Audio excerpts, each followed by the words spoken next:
দিব্যশ্রী চ্যানেলে আপনাদের সকলকে স্বাগত।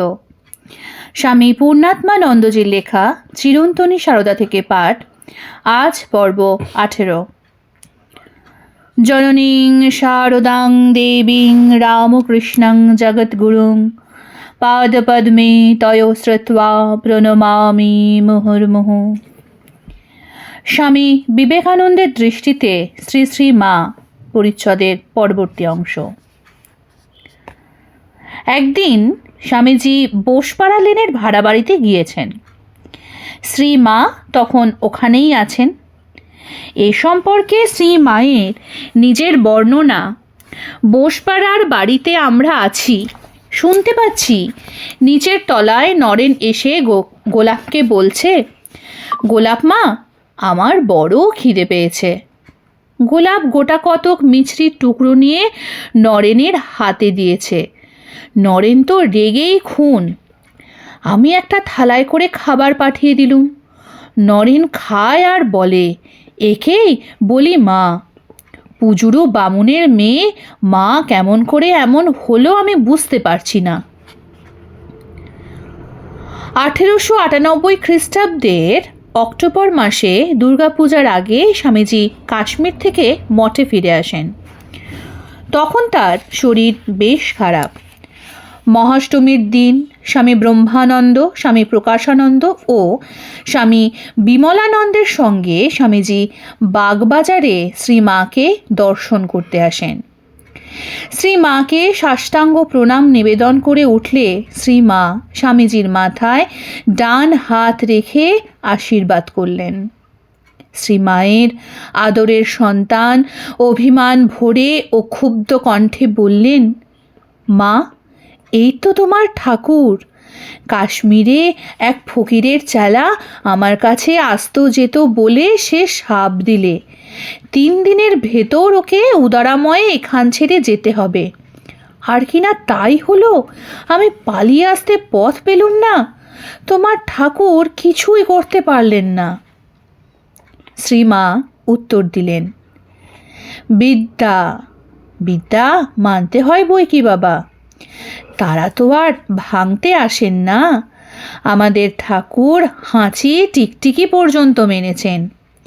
শঙ্করাচার্যও তো শুনতে পাই নিজের শরীরে ব্যাধিকে আসতে দিয়েছিলেন। তুমি তো জানো, খুড়তোদো দাদার অভিসম্পাতে ঠাকুরের মুখ দিয়ে রক্ত উঠেছিল। তোমার শরীরে অসুখ আসা আর ঠাকুরের শরীরে আসা একই কথা। কিন্তু স্বামীজি তবুও অভিমান ভরে বলতে থাকেন, মা, যতই বলুন না কেন তিনি তার যুক্তি মানতে রাজি নন, বরং বলতে থাকেন আসলে ঠাকুর কিছুই নন। শ্রী মা তখন সকৌতুকে উত্তর দিলেন, না মেনে থাকবার জো আছে কি বাবা? তোমার টিকি যে তার কাছে বাঁধা।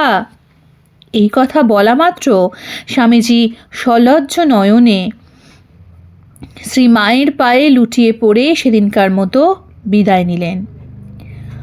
সত্যি স্বামীজি শ্রী মায়ের পদতলে পরিপূর্ণরূপে আত্মনিবেদন করেছিলেন। শিশু যেমন তার মায়ের কাছে করে। বিচার, বিতর্ক, যুক্তি প্রশ্নের প্রসঙ্গ সেখানে ছিল অবান্তর। শ্রী মায়ের আরেকটি উক্তি থেকে জানা যায় যে একদা স্বামী বেদান্ত বিচারের প্রাবল্যে শ্রীমাকে বলেছিলেন, মা, আমার আজকাল সব উড়ে যাচ্ছে। সব দেখছি উড়ে যায়। সে কথা শুনে শ্রীমা সহাস্যে স্বামীজিকে বলেছিলেন, দেখো দেখো, আমাকে কিন্তু উড়িয়ে দিও না। স্বামীজি উত্তর দিয়েছিলেন, মা, তোমাকে উড়িয়ে দিলে থাকি কোথায়? যে জ্ঞানে গুরুপাদপদ্ম উড়িয়ে দেয় সে তো অজ্ঞান। গুরুপাদপদ্ম উড়িয়ে দিলে জ্ঞান দাঁড়ায় কোথায়? সাধারণ রীতি অনুসারে গুরুপত্নীকেও গুরুরূপে গণ্য করা হয়। স্বামীজি কি সেই প্রচলিত রীতি অনুসারে শ্রী মাকে গুরু বলেছিলেন? না, তা নয়। বাস্তবিক আগেই উল্লেখ করা হয়েছে, স্বামীজির দৃষ্টিতে শ্রী রামকৃষ্ণ ও শ্রী মা ছিলেন এক ও অভিন্ন। সত্যি নিবেদিতার ভাষায় এ এক দর্শনীয় অপরূপ সম্পর্ক। শ্রী মাকে স্বামীজি সাধারণ গুরুপত্নী হিসেবে দেখতেন না, শুধু সংঘজননী হিসেবেও নয়, তাকে দেখতেন বিশ্বজননী রূপেও, এক বিরাট বিশ্বজোড়া মা। স্বামীজির কাছে শ্রী মা এসবই, আবার তার ঊর্ধ্বেও। বস্তুত স্বামীজির দৃষ্টিতে শ্রী মায়ের স্বরূপ কিভাবে ধরা পড়েছিল তার সম্যক ধারণা ও বর্ণনা করা এক কথায় অসম্ভব। অন্যের কথা কোন ছাড়, স্বয়ং স্বামীজির সন্ন্যাসী গুরু ভাইদের মধ্যেও অন্তত কেউ কেউ যে প্রথম দিকে স্বামীজির ধারণার অংশভাগ হতে পারেননি তার প্রমাণ পাওয়া যায় শ্রী মা সম্পর্কে স্বামী বিজ্ঞানানন্দের এই বর্ণনায়। আমি মা ঠাকুরুনের কাছে বেশি যেতাম না, স্বামীজি কি করে তা জানতে পারেন।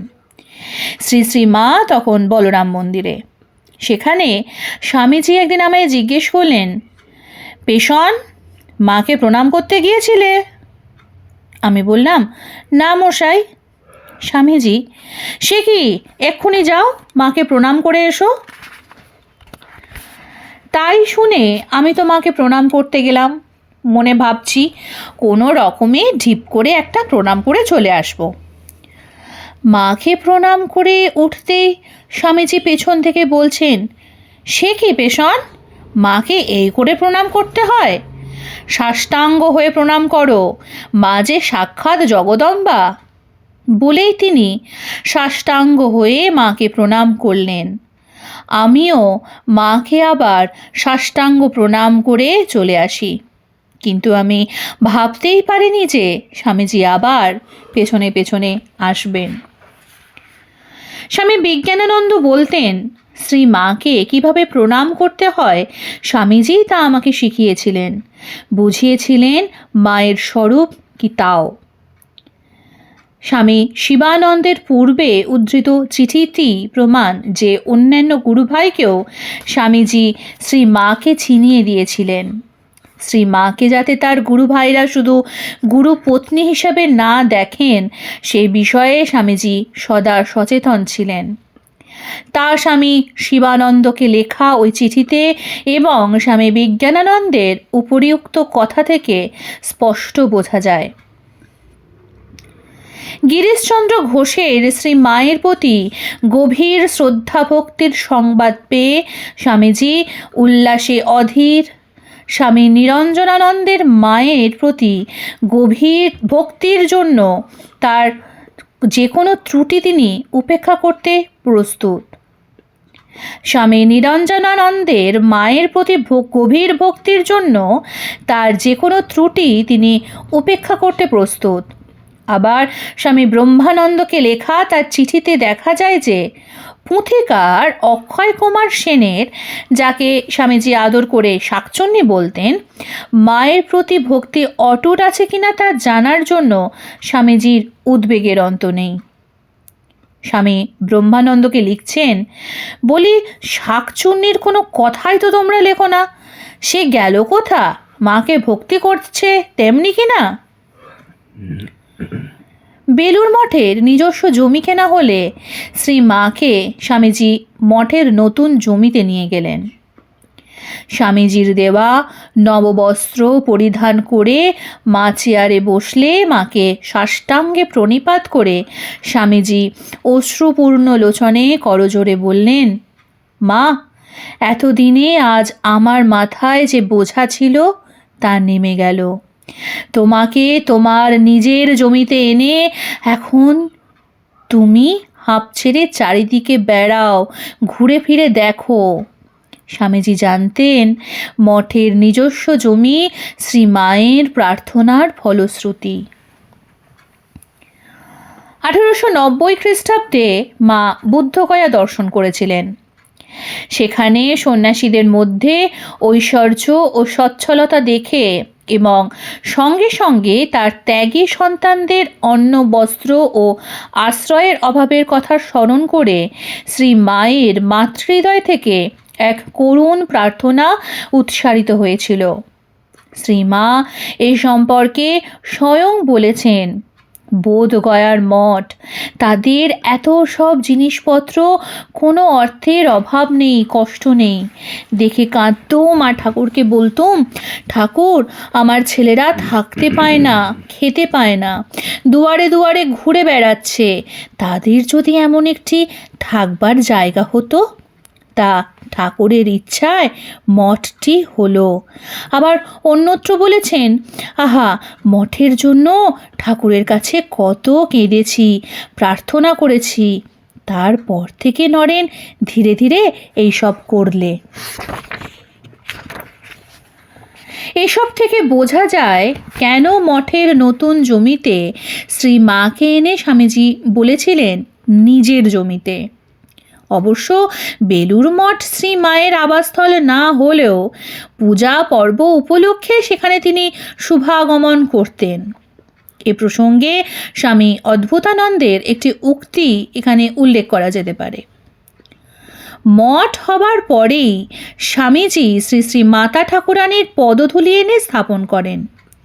তা আজও বেলুড় মঠে পূজা হয়।